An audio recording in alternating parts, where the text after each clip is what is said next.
8월 18일 금요일 역대하 4장 통독용 말씀 묵상입니다. 기도드리시겠습니다.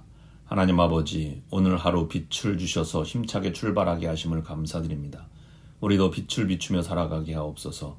내가 있는 곳에서 빛이 되게 하셔서 내가 섬기며 봉사하며 기도하는 다른 사람이 힘차게 출발할 수 있도록 은혜를 베풀어 주시옵소서. 예수 그리스도의 이름으로 기도드립니다. 아멘. 오늘의 말씀은 역대하 4장 1절부터 22절입니다. 오늘 말씀 묵상의 단어는 빛남입니다. 역대하 4장 성전의 기구들을 제작하다. 성전 마당에 놓인 기구들 1절부터 6절.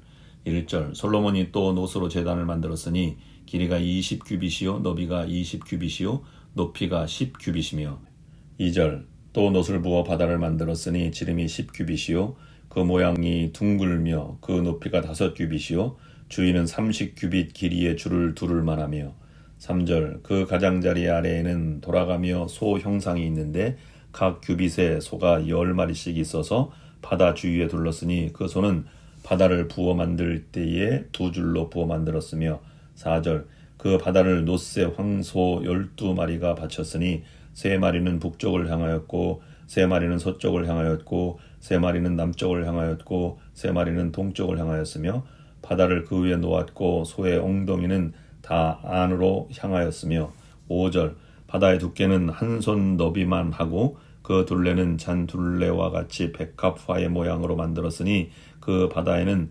3,000밭을 담겠으며 6절 또 물두멍 10개를 만들어 5개는 오른쪽에 두고 5개는 왼쪽에 두어 씻게 하되 번제에 속한 물건을 거기서 씻게 하였으며 그 바다는 제사장들이 씻기 위한 것이더라. 성전의 모든 기구 즉 성물들 7절부터 22절 7절 또 규례대로 금으로 등장대 10개를 만들어 내전 안에 두었으니 왼쪽에 5개 오른쪽에 5개이며 8절 또 상 10개를 만들어 내전 안에 두었으니 왼쪽에 5개 오른쪽에 5개이며 또 금으로 대접 100개를 만들었고 9절 또 제사장의 뜰과 큰 뜰과 뜰문을 만들고 그 문짝에 노슬 입혔고 10절 그 바다는 성전 오른쪽 동남방에 두었더라. 11절 후람이 또 솥과 부삽과 대접을 만들었더라.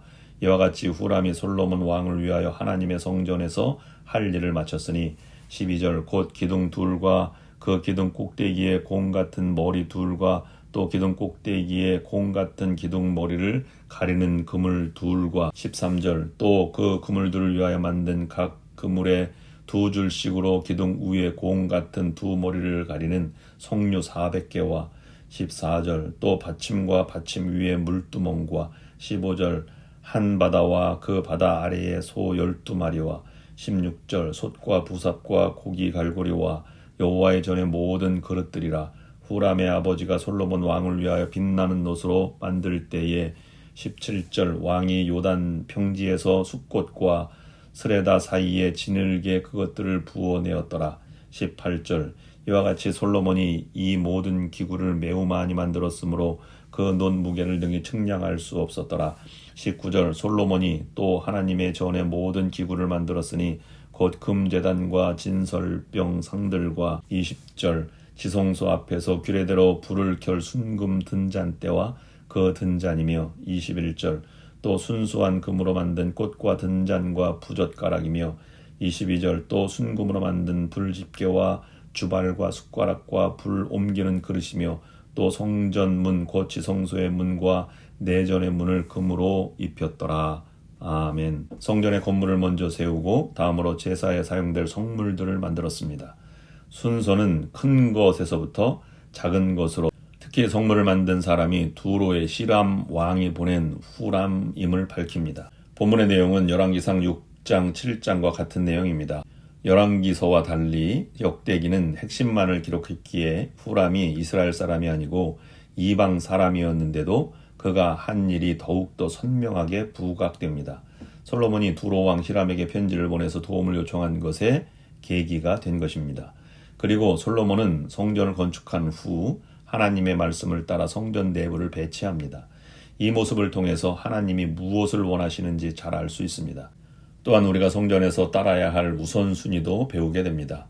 신앙인에게 선한 영향력을 발휘하려면 지금 내가 있는 곳에서 빛을 발하는 삶이 중요합니다. 성소 밖의 기물들은 성소 안의 성물들을 위한 보조입니다.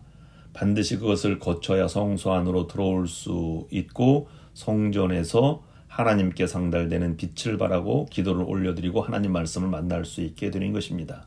첫째로 문에서 나는 정말 예수 그리스도를 구원의 유일한 구주로 고백하고 있는가?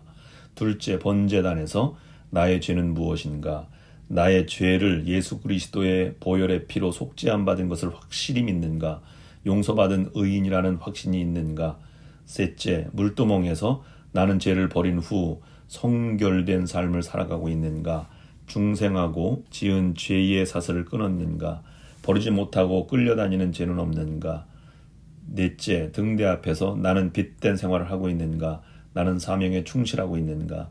다섯 번째, 떡상 앞에서 나는 헌신의 생활을 하고 있는가? 나는 생명의 떡인 예수 그리스도를 영의 양식으로 삼고 있는가? 여섯째, 분향단 앞에서 나는 기도를 잃어버리지 않았는가? 나는 날마다 하나님의 뜻이 무엇인지를 찾고 있는가? 일곱 번째, 법궤 앞에서 나는 주님을 통하여 부활할 것을 믿고 있는가? 나는 말씀 속에서 살려고 애쓰고 있는가? 나는 죽은 나무에도 싹이 나게 하시는 하나님의 능력을 확실히 믿는가? 나는 욕심을 부리지 않고 만나와 같은 일용할 양식을 구하고 있는가? 이 같은 성막의 거룩한 기물들에 대하여 우리의 신앙생활을 점검해 볼 수 있습니다. 신앙생활의 가장 중요한 핵심은 오늘 본문을 통하여 알 수 있습니다. 오늘 본문을 포함한 4장과 5장에서 그 핵심은 4가지입니다. 법궤, 떡상, 등대, 그리고 분향단입니다. 법궤는 다음 장 5장에서 지성소 안에 안치합니다. 법궤는 언약, 즉 말씀을 상징합니다. 말씀이 가장 중요합니다. 그리고 성전의 성물들을 요약하며 진설병과 상들을 먼저 언급합니다. 떡상의 의미는 날마다 말씀을 받는다는 의미가 있습니다.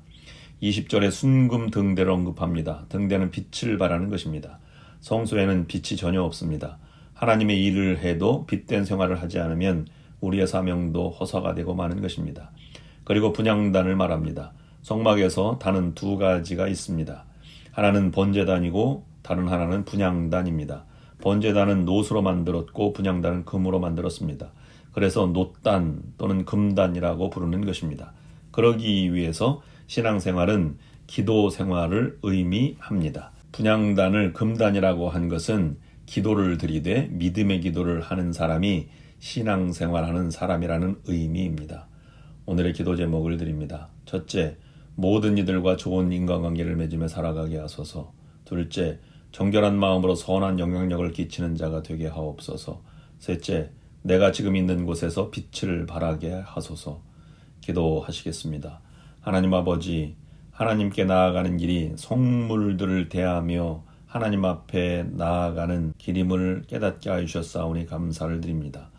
즉 지성소, 말씀으로 나아가는 믿음의 성도들이 되게 하여 주시옵소서. 죄를 씻고 말씀을 받고 빛을 발하며 기도하며 주님 앞으로 나아가 약속과 은혜를 전하는 성도가 되게 하옵소서. 예수 그리스도의 이름으로 기도드립니다. 아멘.